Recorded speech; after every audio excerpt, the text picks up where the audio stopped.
What we're doing today is pretty much just practicing the same stuff that we did yesterday. Now, on this, I may have made this a little bit confusing, but these two are going to go to the SSS.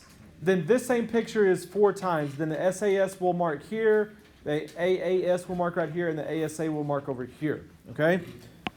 So, on this first one, with this already known, I want to know what extra information I need for SSS. So right now I already know that this side is congruent to this side.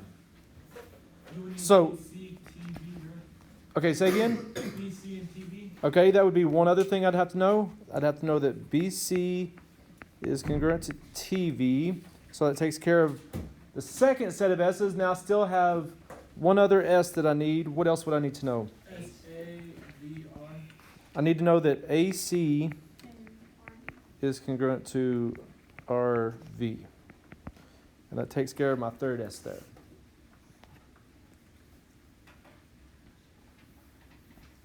Okay, so that's good. That gets all 3 S's taken care of. Now for SAS, we're going to do that right down here. That way we don't have to erase any of these marks. Okay, good. So I would need to know that BC is congruent to TV. So if I knew BC was congruent to TV, would that be enough information now to prove these two triangles are congruent by SAS? Yes, because you have this set of sides that's congruent, so that's that. Then we already know angle B is congruent to angle T, so that takes care of the angle. And then by us adding that piece of information that BC is congruent to TV, and that gives us the other side. So that gives us all the information we need for SAS. All right, next, AAS. Okay, good. So I would need to know that angle C is congruent to angle V.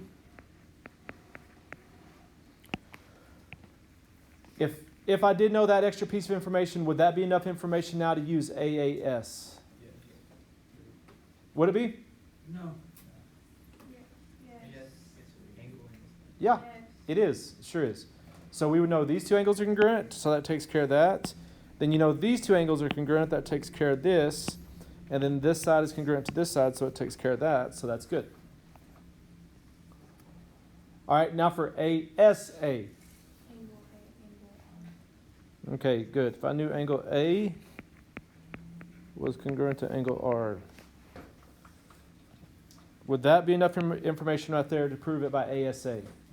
Yep, angle, side, angle. So that takes care of the angle, side, and angle. That's good. Now, on the second group, we're going to have to think a little bit more on a couple of these. The first one is pretty much the same as the first one on the other one. So for SSS, I already know this side is congruent to this side, so that's already taken care of. But what else am I going to need? So that takes care of one of these. ED compared to M.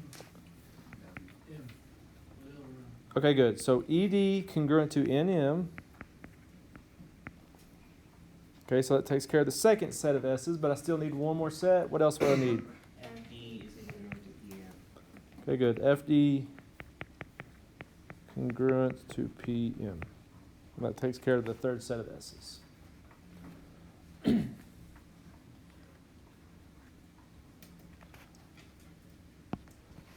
Now, this next one we're going to have to think about a little bit, okay? Because on this one I want to use SAS, okay? So we're doing this one right here, SAS. So the problem is I have this angle, but the side that we know that's already given to us is the side that's opposite on the other side. So the problem is I'm not going to be able to use this side and this angle together. There's no way to make those two work together for SAS. Angle on the side. Okay, so we could go one of 2 different ways here.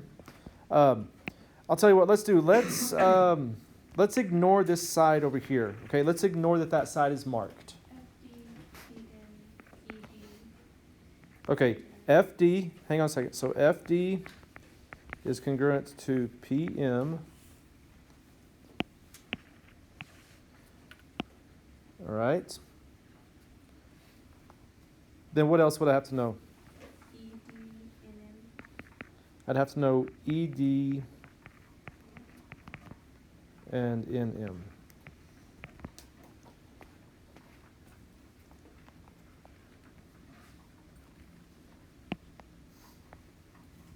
So ignoring this side over here, okay, forgetting about these two sides. Oops, I forgot to mark that. Okay, ignoring this side over here, does that give me side angle side by marking those two? Yeah. Yep, so that's what I want. Okay, so that takes care of my side angle side. All right, next one. For angle side with what's marked here. Angle F and angle P. Okay, angle F congruent to angle P.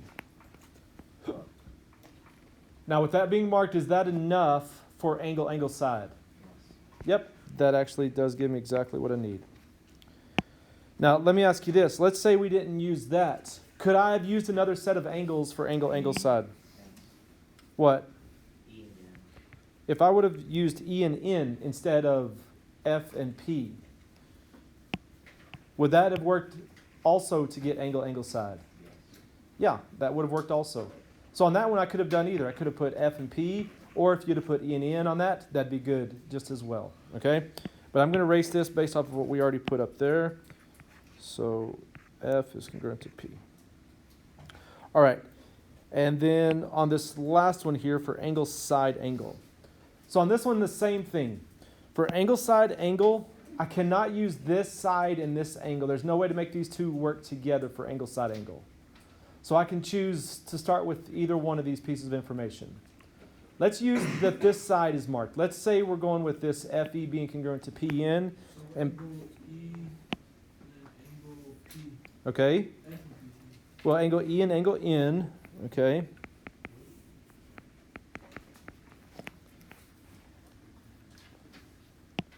So if I do it like that, okay, would that be angle side angle with what I've got marked right now? No, What would this be?